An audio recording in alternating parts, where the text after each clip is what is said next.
जापानी लोग भारतीय लोगों को अपने घर क्यों नहीं बुलाते हैं?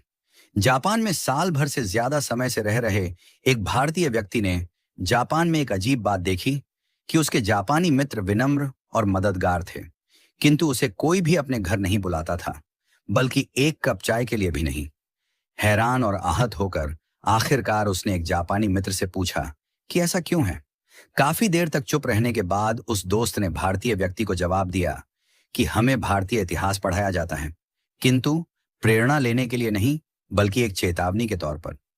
यह सुनकर उस भारतीय व्यक्ति ने हैरान होकर पूछा, क्या चेतावनी? भारतीय इतिहास चेतावनी के तौर पर पढ़ाया जाता है? प्लीज बताओ, ऐसा क्यों है? तब जापानी दोस्त ने उससे पूछा कि बताओ, कितने अंग्रेजों ने भारत पर राज किया था? तब भारतीय व्यक्ति ने कहा, शायद लगभग 10,000। जापानी व्यक्ति ने गंभीरता से सिर हिलाया और पूछा, उस समय भारत में 30 करोड़ से ज्यादा भारतीय रहते थे, है ना? तो फिर तुम्हारे लोगों पर अत्याचार किसने किया? उन्हें कोड़े मारने, यातना देने और गोली मारने के आदेशों का पालन किसने किया था?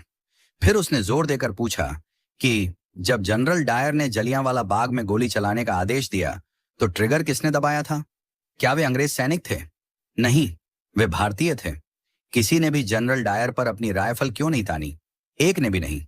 फिर उसने कहा, तुम जिस गुलामी की बात करते हो ना, यही तुम्हारी असली गुलामी थी, शरीर की नहीं, आत्मा की। वह भारतीय व्यक्ति जड्डवत, मौन और शर्मिंदा खड़ा सुनता रहा। जापानी मित्र ने आगे कहा, चलो बताओ, मध्य एशिया से कितने मुगल आए थे? शायद कुछ हजार। और फिर भी उन्होंने सदियों तक तुम पर राज किया। मुगलों ने अपने संख्या बल से भारत में शासन नहीं किया, बल्कि तुम्हारे अपने लोगों ने सिर झुकाकर मुगलों को सलाम किया, अपने लोगों से द्रोह किया और मुगलों की वफादारी की, या तो जिंदा रहने के लिए या फिर चांदी के सिक्कों के लिए। तुम्हारे अपने ही लोगों ने अपना धर्म परिवर्तन कर लिया, अपनी बहन बेटी मुगलों से ब्याह दी। तुम्हारे ही लोगों ने तुम्हारे नायकों को अंग्रेजों को सौंप दिया। बताओ चंद्रशेखर आजाद के साथ विश्वासघात किसने किया था? वे अल्फ्रेड पार्क में छुपे हैं। यह खबर अंग्रेजों को किसने दी थी?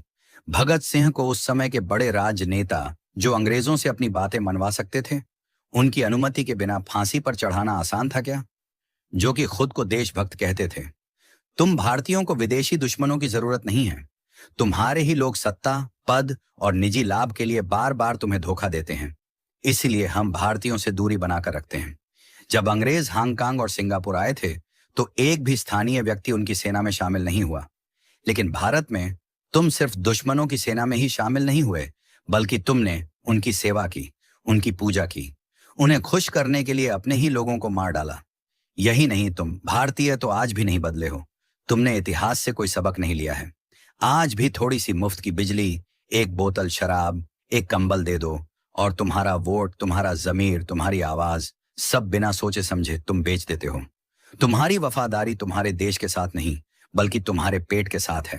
तुम नारे लगाते हो, तुम विरोध प्रदर्शन करते हो, लेकिन जब देश को तुम्हारे बलिदान की जरूरत पड़ती है, तब तुम कहां होते हो? तुम्हारी पहली वफादारी अभी भी अपने घर, परिवार, पत्नी, बच्चों और धन संपत्ति के प्रति है। बाकी देश और धर्म जाएं भाड़ में। इतना कहकर वह जापानी वहां से चला गया और वह भारतीय शर्म के मारे सिर नीचे किए वहीं पत्थर की तरह खड़ा रह गया।